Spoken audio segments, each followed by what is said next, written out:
So once human devs have dropped a huge amount of info on us today, including the 1.1 patch and also a lot of stuff they're calling optimization changes. I'm not really sure what this means in terms of, is this stuff that is also going to be in the 1.1 patch, or is this coming before the 1.1, or is this stuff that's coming for season 2? I'm not sure exactly when all this is going to be implemented, but there is so much here and so much to cover. I think I'm going to do it in a 2-part video series, just because one video would be an hour long. It would be very, very long to get through. So I'm going to break this up into 2 parts and upload it as 2 different pieces and cover all of these optimization changes that they've listed out here. There are some gameplay optimizations coming, in particular to the Prime War. It says reduce cooldown timer of the Prime War to 5 minutes. So I think right now it's 30 minutes. So that's quite a change. Recategorize the Prime War's Gatling cannons and turrets as special buildings. They no longer use up the same construction limit as other defensive installations. This is a good change. There definitely were times in the Prime War where we couldn't build turrets because all the building limit was already used. And without good turret placement, we couldn't kill the boss, right? So this is a good change. Added new time limits for demolishing buildings and facilities in the Prime War. After the time limit is up, buildings may be demolished by other metas. Materials used will be returned. This is also a fantastic change. This needed to happen. There were definitely times not only where we couldn't build turrets because the building limit was hit, but there was times where there was stuff built all over the place that just wasn't even near where it needed to be, and it was just taking up building limits, and there was no way to get rid of it because you didn't own it. There's no way you could demolish those structures. This is good. This is very good. Added a new protection mechanism that prevents all buildings from being demolished by other metas once the boss phase of the Prime War begins. So this is them basically saying, like, for you cheeky buggers out there who might want to grief other players by demolishing their structure that they're shooting off of because you just want to be a dick, we're not going to let you do that. As soon as the boss spawns, you're not going to be able to destroy buildings anymore. So good on them for preemptively preventing trolling ahead of time. And then it says added an on-screen display of the durability of Staroid facilities in the Prime War. This is also a very much needed change. There was no indicator of how close the core was to being destroyed or not. You just had to guess. I don't know why they wouldn't have included that from the start, but hey, at least they're adding it now. Territory Purification is also seeing some changes. Reduce deviant HP and the damage they deal to buildings in base defense modes such as Territory Purification and Workshop Defense. I can't say that I felt like Territory Purification was too hard. I'm not really sure why they nerfed it, but you know, okay, so they nerfed it.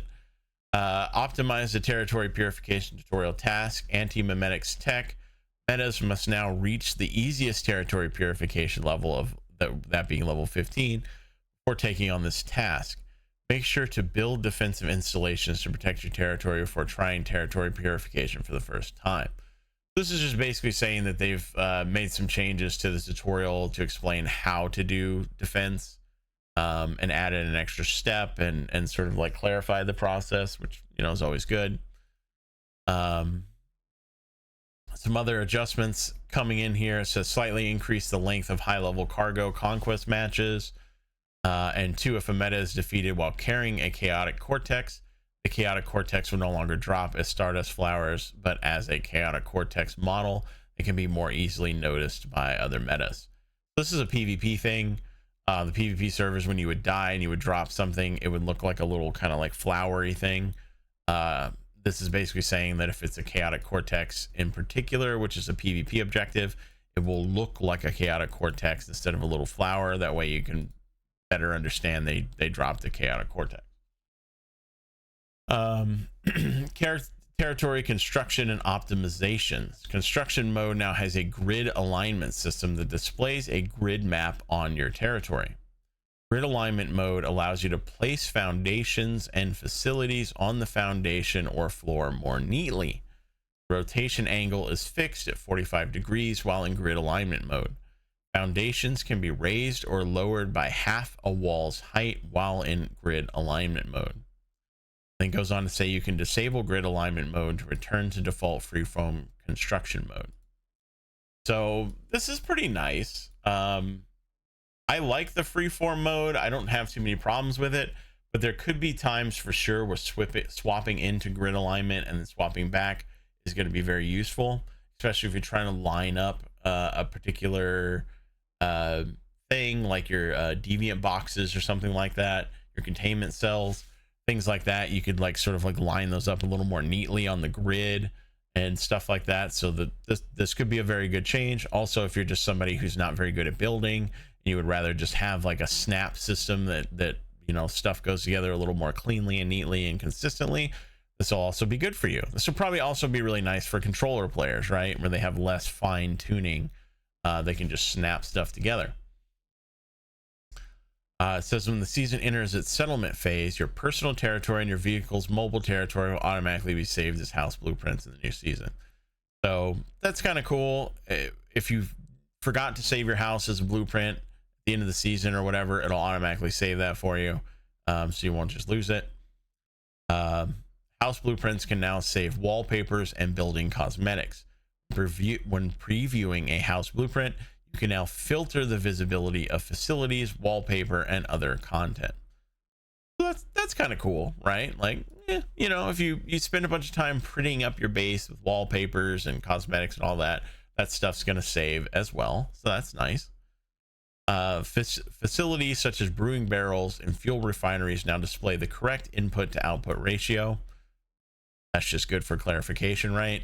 Some stuff was just not translated very well. You can now easily disconnect electrical wires and water pipes from the wire/water pipe management screen. This is good.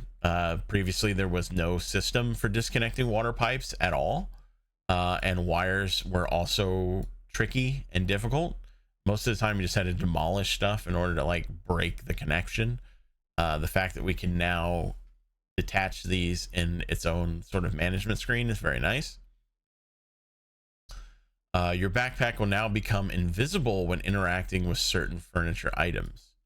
Not entirely sure what that means. I'm guessing maybe like if you lay down in bed or sit on a chair or something like that, your backpack will just automatically sort of disappear, so it isn't like glitching and, you know, going through other you know, graphics and stuff like that. So that's fine. When crafting gear, materials for semi-finished items will now be automatically added if you have the required quantities. Semi-finished items. When crafting gear, materials for semi-finished items will now be automatically added if you have the required quantities. I'm guessing this means the little individual pieces of armor that you normally have to like slot in, like the little individual components. I'm guessing this just means it's going to automatically fill those in if you already have the quantity, so you don't have to click on each one and go add, and then craft, right? It's just streamlining that process a little bit, which is nice. That's nice to see. It always felt a little odd, like why that system even existed the way that it did. So this is going to make interacting with crafting gear and stuff like that a little smoother, I would say. So that, you know, I'm good with that change. We have some Deviant Optimizations coming in. So starting from the second season, the opposing factions shall now face a new challenge, the super anomaly. Due to perpetual exposure to aberrant forces, the enemies on the continent have gained new powers and extreme resilience. Luckily, they also come with new weaknesses. Exploit these vulnerabilities and defeat them to earn rewards. Locations for these will be larger strongholds in hard and pro dungeons. Super anomaly types: void, phase, balance, coherence. Countermeasures: specific types of damage or abilities obtained from the cradle.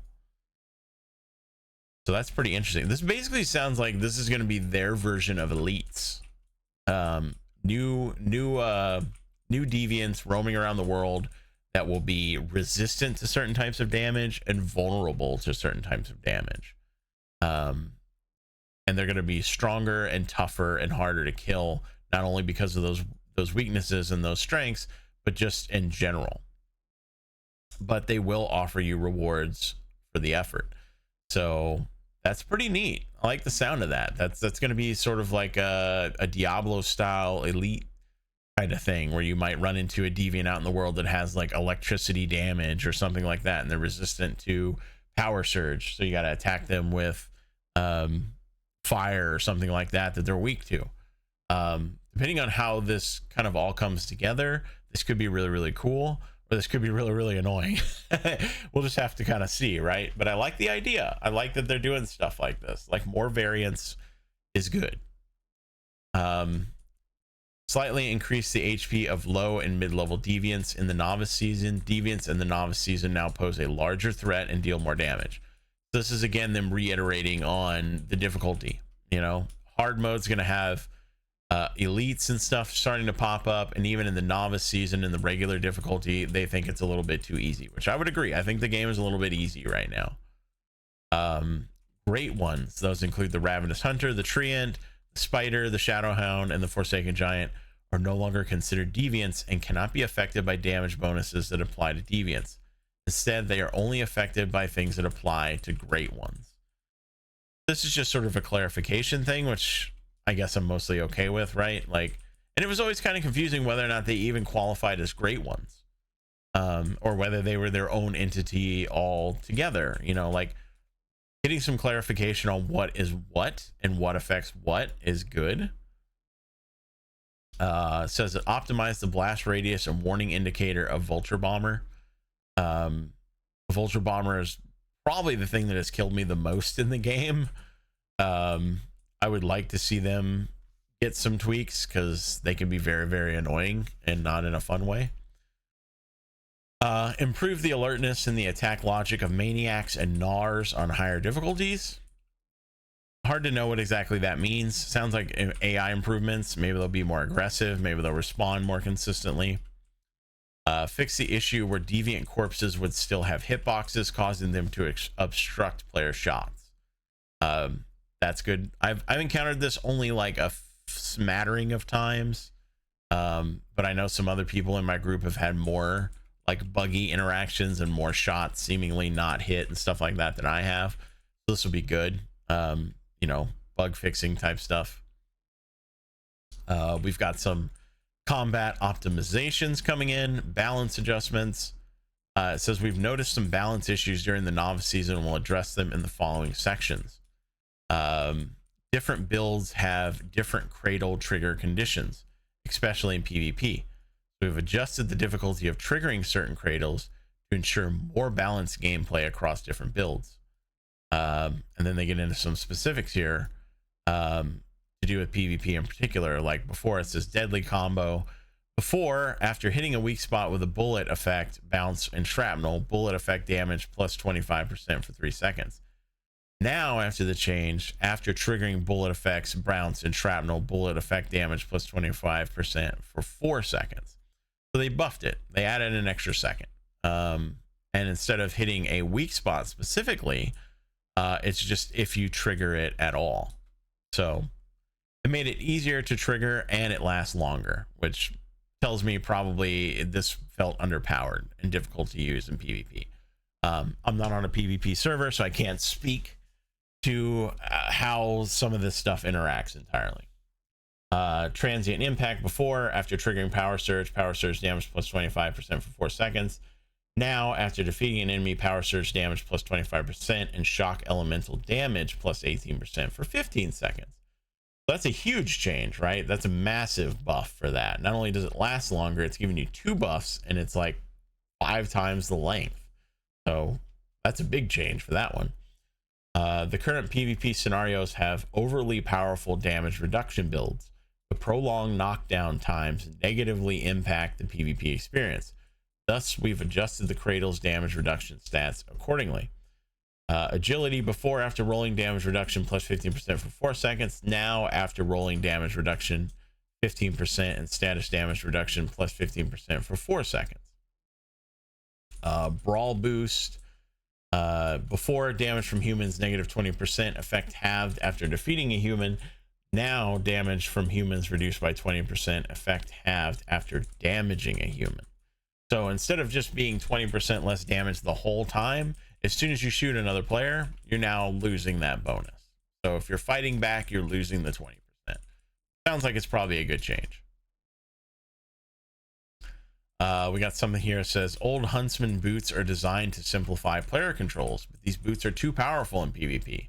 So we slightly reduced their effectiveness in PvP. Before, after triggering the bullseye, the next one bullet will count as a weak spot hit, even if it doesn't hit a weak spot. Weak spot damage plus 30% to enemies affected by the bullseye. Now, after triggering the bullseye, the next one bullet hitting a marked target will count as a weak spot hit, even if it doesn't hit the weak spot.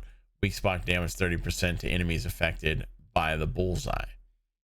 So a bit of a slight change on how you trigger that one coming in. Again, this is good. This is more proof that the devs are listening to feedback. You know, again, I'm not on a PvP server, so I don't know how impactful some of this stuff has been, but these are specific changes only for PvP, which is a community that has sort of expressed they feel like they're not getting very much support, but clearly you are. They are listening, right? Next thing says some deviation passives are either too strong or too weak. We made the following adjustments. Psychic Hid, before having this deviation fight alongside grants you 5% psi intensity. Now having it fight along you grants you status damage for 5%. Health, before syncing this deviation granted just 5 stamina. Now it's going to grant 10. Run fast, before syncing this deviation gave you 3% movement speed. Now it's going to give you 5. So lots of changes there. Small but potentially impactful, right? It says melee damage adjustments. Certain melee weapons like the Scourge and the Long Axe are too powerful, while the fabled Mazamoon is criticized for its durability issues. Therefore, we've adjusted the fabled Mazamoon's durability threshold for affecting damage output. Also, the Stun Baton startup takes too long, so we've increased its base chance of triggering Power Surge and optimized its description. So they're making some tweaks to the melee weapons in particular, which I could agree with. I think some, particularly the Long Axe with its passive buff, is really like the go-to weapon. All the other ones are, what do they exist for when the Long Axe is as powerful as it is? The Scourge, I believe, is also an axe. I believe that's the sort of like junk legendary axe that you can find. It says before, the attack multiplier increased based on lost HP. Now melee damage increased based on lost XP. So it's probably going to hit harder if you're lower on HP. The Fabled Mazamoon, before, crit damage increased by 3% for every 1% durability over 60%. Attack reduced by 1% for every 1% durability below 40%. The first quick strike after drawing the weapon has a 30% attack multiplier, always results in a crit hit, ineffective against metas, and can only trigger once every 15 seconds. And after a quick strike hits, enhancement effects last for 5 seconds but gradually diminish.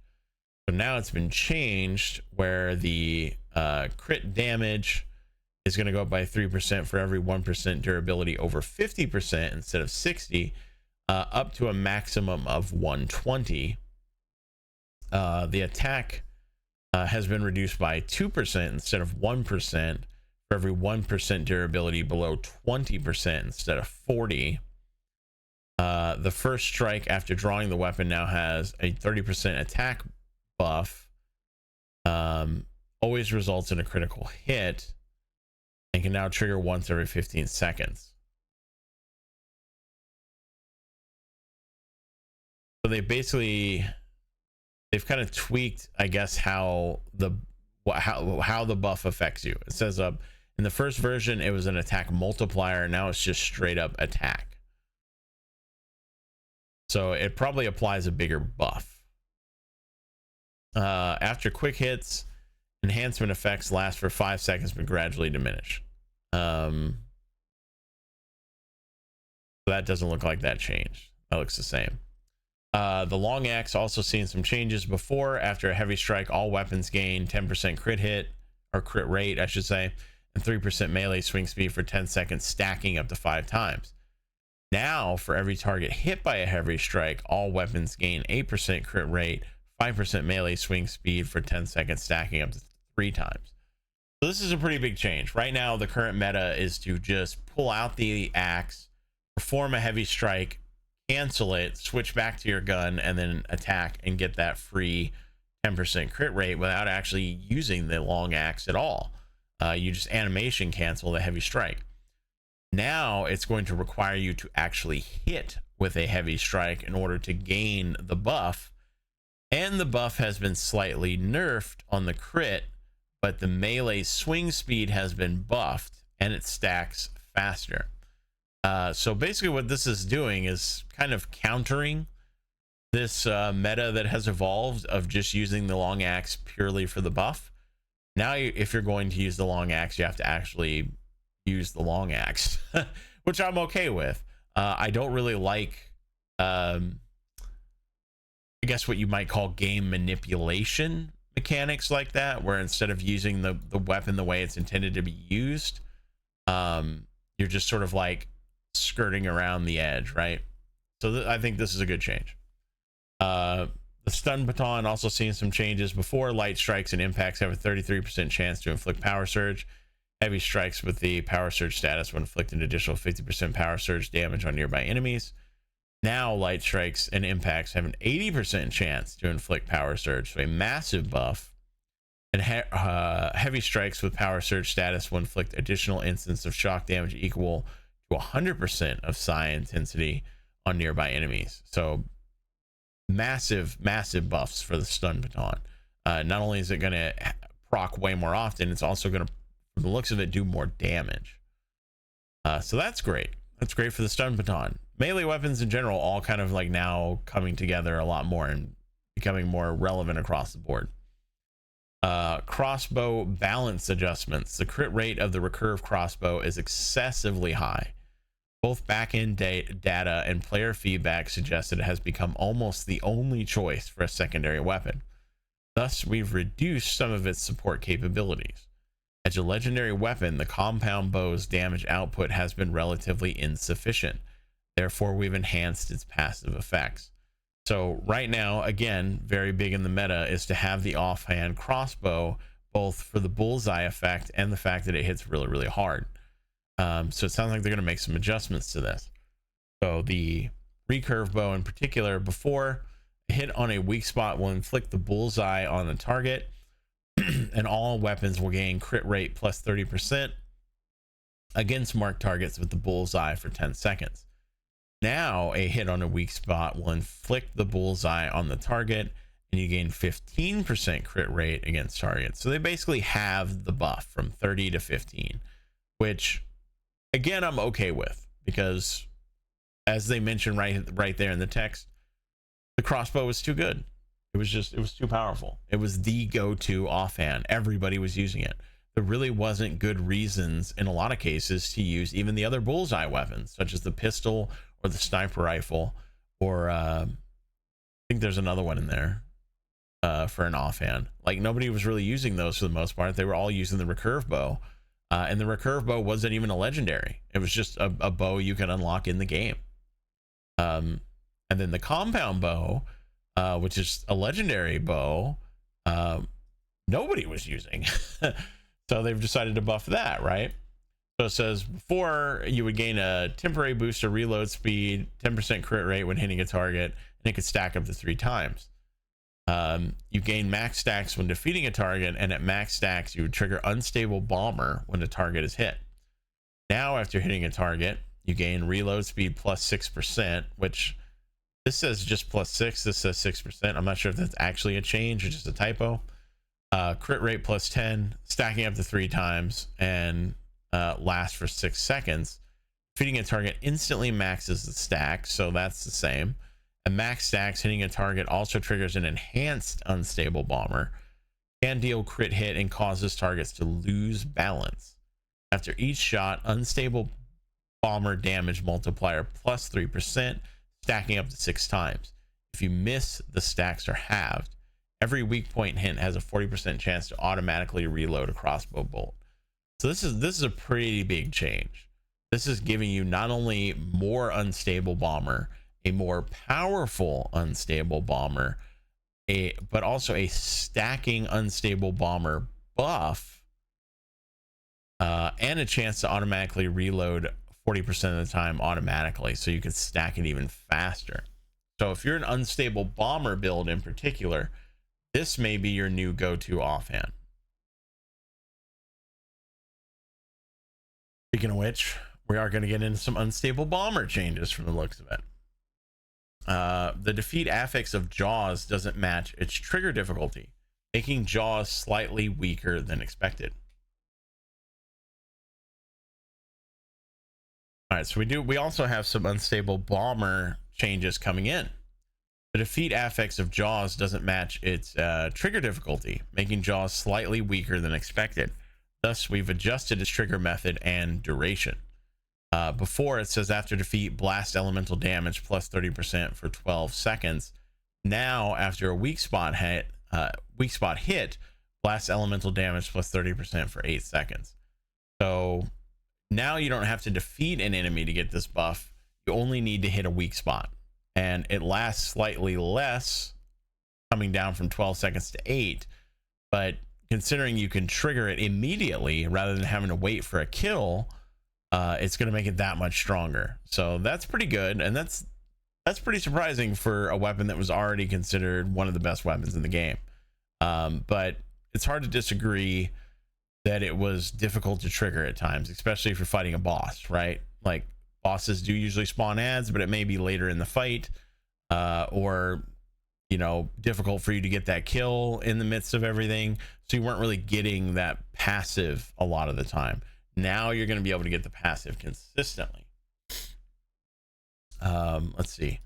As a double-barreled shotgun, Doombringer is designed for close combat, but its ability to mark targets with the bullseye from afar is too prominent. We've lowered the probability of marking targets at long range while offering more rewards for close combat. So before, it had a 65% chance to trigger the bullseye on hit. Now it has a 30% chance to trigger bullseye on hit, an 80% chance within 5 meters. So basically all this is really doing is saying if you're using the bullseye from like maximum range, it was a little too strong.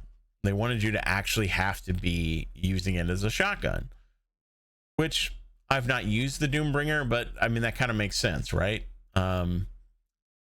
I've seen some builds using the Doombringer. It is a very, very strong gun. It does a lot of damage if you're using it as a shotgun.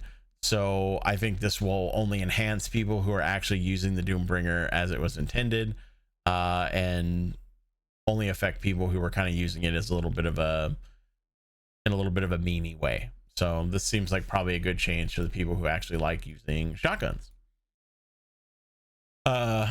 Next note here saying that since Great Ones are no longer deviants, we've adjusted the effect of deviation handling and Novice Season Cradle to better focus on critical targets. Before, having the deviation fight alongside you granted you plus 50% damage against deviants. Now having the deviation fight alongside grants 50% damage against bosses and elites in the Novice Season, and having it fight alongside you grants 25% damage against bosses and elites in Season 2. So with the increase in difficulty of the game that they're trying to roll out, they're basically saying in the next season this bonus is going to drop down to 25% to reflect that increase in difficulty that they're trying to go for.